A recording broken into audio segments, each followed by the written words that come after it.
काती करते रहे भाग भाग ऐसे दिन भर पानी गिजियन कॉल पर सारा दुनिया काम को के निहाल हो गेल आ इस सार लोग बा 10 बजे सूत के उठता हम अकेला गार मारावतानी खाए छठी हगा के भरा है तो कौनो तोरा गांव से आगत नहीं कि हम अपना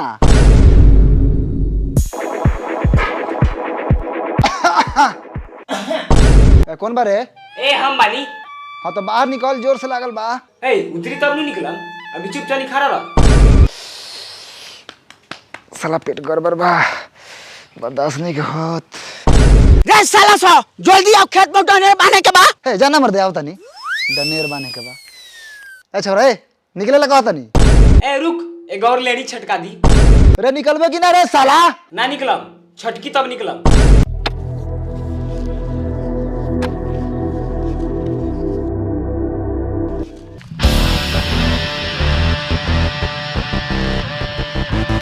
का हो भैया तू ई डनेर काहे कटला? ए हमरा में बात हम काटब ना।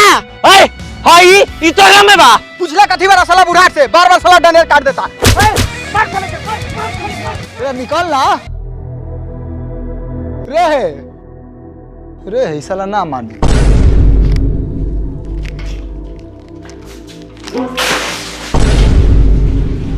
आओ फैली से होगा साले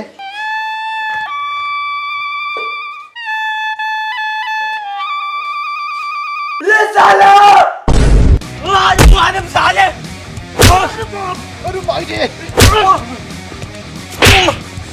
बाप रे साला होगी किस्मत पानी का चुक रहा है रे साला मैं खाना फोन करता तू साला 2 घंटा हक बे अरे साला पेट खराब है छोड़ ए मुटरा देख कर बापा का मार दो चाचवा सा ए जल्दी जो ना यार मेरे पास पैसा बहुत कम है काश मैं और पैसा कमा पाता ईएमआई भी भरना है अच्छा ये बात है तो तू कॉपी ट्रेडिंग ऐप यूज़ क्यों नहीं करता ओक्टा एफएक्स की तरफ से? ओक्टा एफएक्स ये क्या है भाई? तेरे को ओक्टा एफएक्स के बारे में नहीं पता?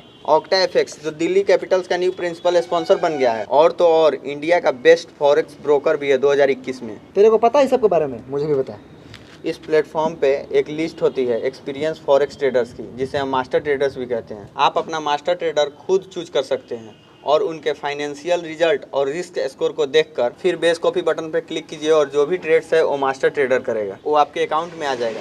इसका मतलब है जब भी मास्टर ट्रेडर अर्न करेगा तो आप भी अर्न करेंगे। इसका कमीशन भी बहुत कम है और आपको पे तब करना होता है जब आपका प्रॉफिट हुआ हो। तो मुझे ज़्यादा कुछ नहीं करना पड़ेगा सच्ची?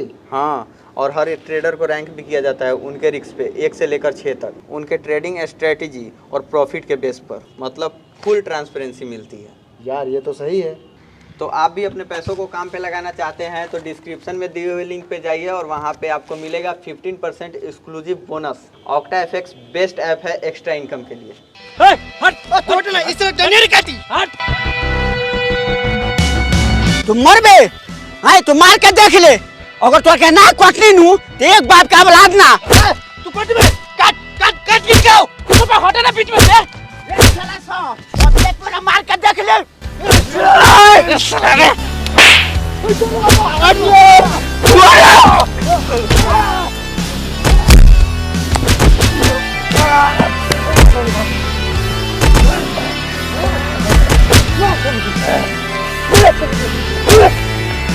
साला रुक कहाँ जाता रे?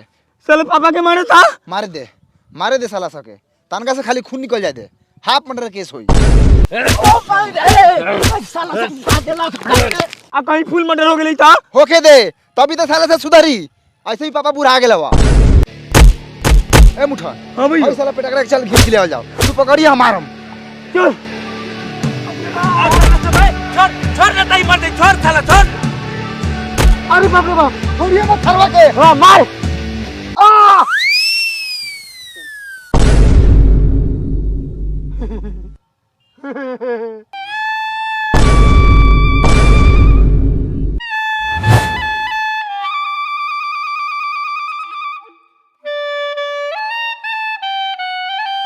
और कटबे रे साला डनेर ए छोड़ साला छोड़ भाग यहाँ से भाग। पापा पिटाइला हाँ पिटनी है बढ़िया मरल कस देखो ना मार के आंखें तो फुला देले हे तो झाट पिटाइला खाली आँख फुलवा के तो चलैला तनका खून निकलवती तब नु हाफ मर्डर केस होई।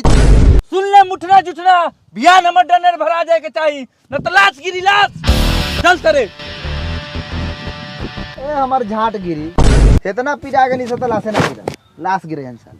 चलो बियान हम कोनम डनेर देखा तनी कौन साला आके रोक ले बता चलो। ए तोरा का भेलौ रे कुछ बोलत नहीं खस। भैया रे झगड़ा मारपीट ना करे के अच्छा ना लागेला। ए चल पटी प्रधान मुंह में मुद के चल जाइए झगड़ा अच्छा ना लगेला चल।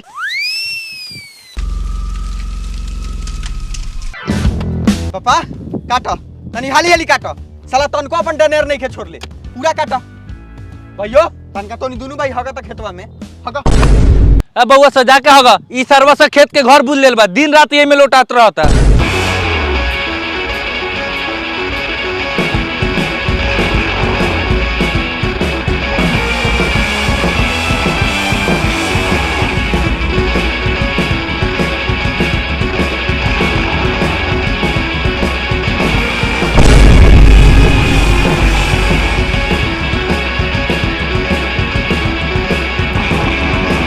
पापा हाँ अब बोलो आप क्या कहता रहा हई सारा से सुबह से आके खेत के डनेर काट के पूरा बराबर कर ले बा और ऊपर से साला हमर सुना लेकिन खेत में हक तो बा।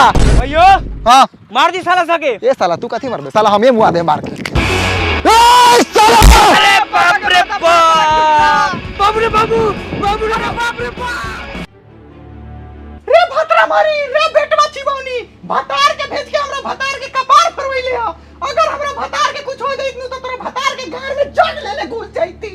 रे रोंडो रे छिनारो रे रारी तोहर भतार हमरा भतार के तो मारे तो हमर भतार मौगा बाकी चुमा लेके छोड़ देताऊ। यहाँ हम काहे लायल बनी ये रांडा रांडी आ छीना छीनी के बात सुने। ए मैया भीतर जोता ए जाता रे किनारे। ए माइलर तुलर भीतर मत जाइए हमनी का कमजोर बनी सरो से 4 गोरा बा। हमर सुगा सही चारो से डरा रहता लेकिन तोहनी का टेंशन मत लो हम बानी नु अकेला ही सबनी के गाल काटे आई छिनरो के तुमको भतार को छोड़ देगा। अरे भतारा मरी तो मारत का ना मारे मार ना मार के देख ले तोहर ढेर बच्चा दे हम। हे सूरज नारायण हे दीनानाथ हे शंकर जी अगर ई मुखिया सही इंसाफ ना करी नु तकरा घर में कोरी फूट जाई।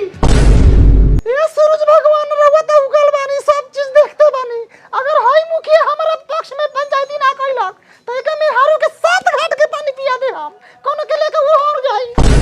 भोसरो भागा ना तो मारम तो लात की पूरा घर में ये उतर जाई। ए चल भीतर जो माई तू भीतर जो। हाँ बताओ का विचार बतौनी के। कुछो विचार ना करम हमनी सा हाफ मर्डर के केस करम। माथा फोड़ लेबा सरो सब। कौन तोर माथा फरलक। ए हम ये तो मरनी साला खीस बरलक हुरमुठा बरला ही बानी उठा नहीं पाए मरनी साले के माथा पटाक। सुनत बानी नु मुखिया जी सरवा के बात। का रे साला बढ़िया काम कैले बारे तू। माना तनी मुखिया जी हमर बेटा गलती कइलक लेकिन आई चारे बाबा तू मिल के हमरा के मरलक। हाय देखू आंख के दासा। ए बंद कर तो बना के दसा ना के दसा एगो सच्चाई बात बताओ तनी मुखिया के नाते जमीन के झगड़ा ऐसन बढ़ गेल बा खास कर अपन यूपी बिहार में कि झांटपुर जमीन ला पट्टी पटदार में मर्डर हो जाता जमीन सरवा जहाँ के तहे रह जाता लेकिन आदमी चल जाता शमशान आ कब्रस्तान आ तोनियो को वही रास्ता पर चलत रह लोगन जब ले तोनी के 1-2 लाश गिरी ना तब ले तोनी के मनवा ना एगो तोनी के हम इहे राय दे हम कि बढ़िया वकील बुला ला जमीन के ना बिकरा ला जे तोहर निकली से तोहर होई जे उनकर निकली से उनकर होई झगड़ा खत्म हो जाई। हाँ एकदम खत्म हो जाई 12 बढ़िया राय बारोबर मुखिया जी। हे मर्दे जमीन पे वकीला वाले की अमीन हो रे साला रे तू पहले झुलुआ पर से उतर साला। अमीन होकेला वकील कहाँ गेला। अच्छा हमर बात अगर तोनी के अच्छा लागल होई तो ठीक बा आ ना लागल होई तो थाना रख ले बा दरोगा पुलिसों में होबे करी जाके लोगन थाना में गाड़ लिवा। ठीक बा मुखिया जी हम अमीन बुलावा तनी पूछल आधा पैसा दिहन। ए चल दे देबौ रे सरवा। अच्छा जमीन के लफड़ा बा बढ़िया से नापी जोखी करा लोग विवाद ना होगे चाहिए हम इतने चाहता नहीं हम चला तनी बहुत काम बा हमरा प्रणाम। चला लोगन अमीन को बुला के नापी जोखी हो को हम तो जानते बानी कि पुलिस की जरूरी पड़ी। ए चल बोले दे 50-60 किलो के लाश गिरी 2-4 गो। घींच घींच घींच सीधा घींच।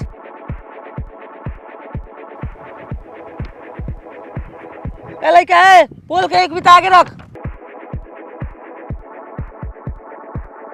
मुठान इधर सर अपने खेतों में कड़िया रख ले रे। यही में खींच के रख, यही में। ए लड़का है, सीधा रख सीधा। है काती है सीधा नहीं तो सीधा आयु घस का हो मैं। साला मिनी बतिया था ना गिदर लेकिन त लागत जा दे बरा लाई, अभी नापे दे साला। हाँ ठीक बा, रहे दे वही जगह। आ एगो ढेला रख दिए। ए लड़का है, कौड़ी लेके बढ़ दक्षिण वाली तरफ।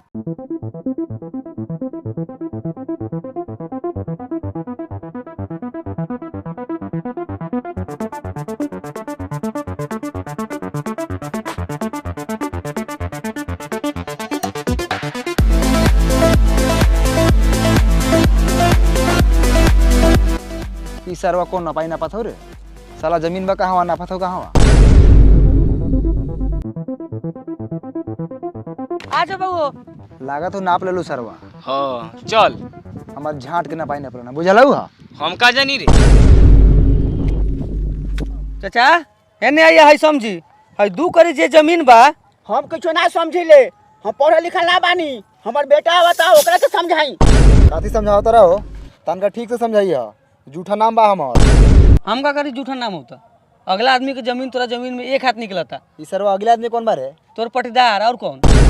नापे आवलो नापे। का चाचा बड़ा डनेर काटत लह आ मुठिया ल हमर एक हाथ उल्टा तोरे में निकल गेल। हाथ में कर रे।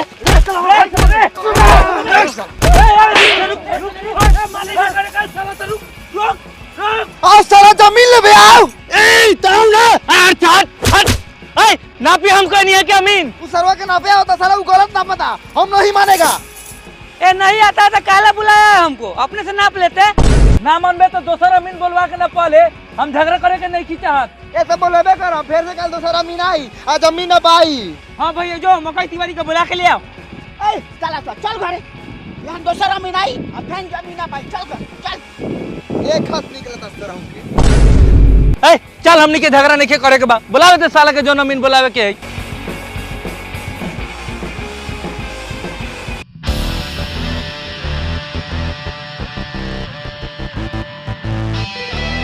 ए बुए पोल के नहीं रखे नहीं। है ने हाँ है ने डनेर से बाहर।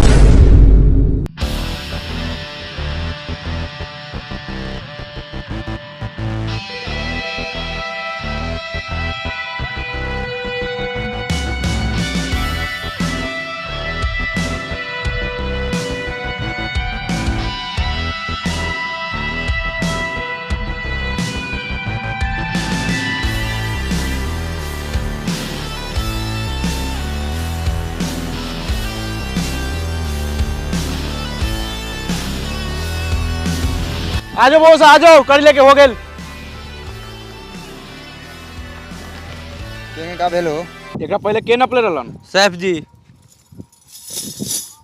सैफ जी देखा एकरा पहले जो नापी भेल रहे वो सही भेल रहे और पोल से 2 कड़ी जमीन इनकर निकला तो तोरा में। ए सुना ना मकई नु नाम हो तोहर तनका सोच समझ के बोलल कर न तो भूजा भूजे में हमरा देर ना लागल है। ए जंग भूज के रख दे हम। ज्यादा बोलत रे लड़का समझ तरेगा। 42 साल का उम्र 42 साल का तो लेखन लड़का जेने तेने घुमाता। हटो ने भूजा भूजी। चलो हम बताओ देन तो जमीन कहाँ ले निकलल बा। यहाँ तक ले जमीन निकलल बा। पिला लेके हला हम चलो तनी अपन तोनी फरिया ला। तोरा गार में दम बता हलाल। ए तो तू रोक लेबे का रे? तो हलाव ना रे साला हलाव ना। आज पिलड़े हली नहीं तो लाशे हली। ए तू लाश लेबे साला दू बेर अमीन बुला के नापी करवेले तइयो तोरा संतुष्टि ना भेल। हां ना भेल ना होई तू हलावा ना पहले। ए साला बहुत बढ़ चढ़ के बोलत रे, बहुत बर्दाश्त कर लेनी। देखा तनी कौन भरे से रोक लेबत। आ लिया कोदारी हम बरम साला के। ए भरे दे आज मुर्गा खस्सी ना आदमी के कीमा बनी आदमी के। कीमा बने रे बनाओ तो। अरे हट हट ला कोदारी।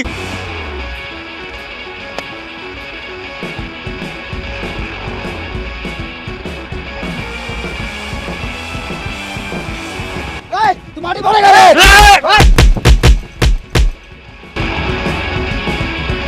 उठ मार दे साला के चाकू।